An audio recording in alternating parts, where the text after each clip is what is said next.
And I tried hard to be proud of my service, but all I could feel was shame. And racism could no longer mask the reality of the occupation. These were people, these were human beings. I've since been plagued by guilt anytime I see an elderly man, like the one who couldn't walk, who we rolled onto a stretcher and told the Iraqi police to take him away. I feel guilt anytime I see a mother with her children, like the one who cried hysterically and screamed that we are worse than Saddam as we forced her from her home. I feel guilt anytime I see a young girl, like the one I grabbed by the arm and dragged into the street. We were told we were fighting terrorists. The real terrorist was me, and the real terrorism is this occupation.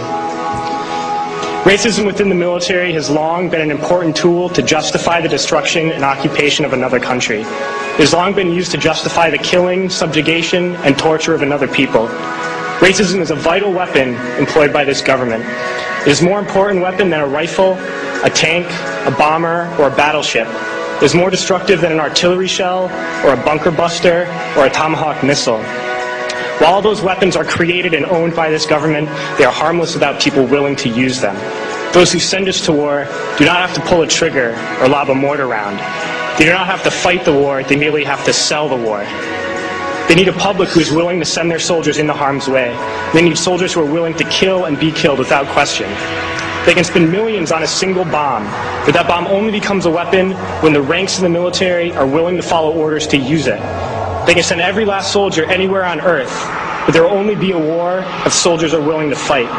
And the ruling class, the billionaires who profit from human suffering, care only about expanding their wealth, controlling the world economy.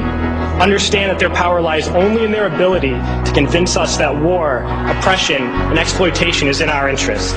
They understand that their wealth is dependent on their ability to convince the working class to die to control the market of another country. And convincing us to kill and die is based on their ability to make us think that we are somehow superior. Soldiers, sailors, Marines, airmen have nothing to gain from this occupation.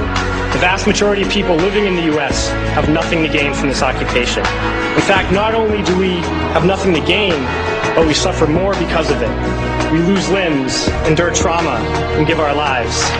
Our families have to watch flag-draped coffins lowered into the earth. Millions in this country without health care, jobs, or access to education must watch this government squander over $450 million a day on this occupation.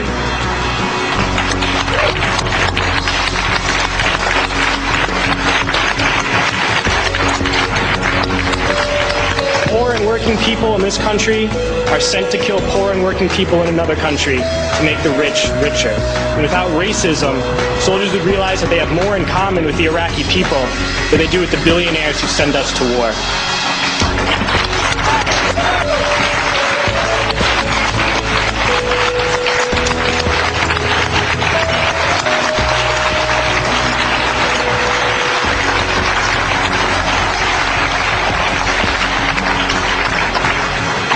I threw families onto the street in Iraq, only to come home and find families thrown onto the street in this country, in this tragic and unnecessary foreclosure crisis.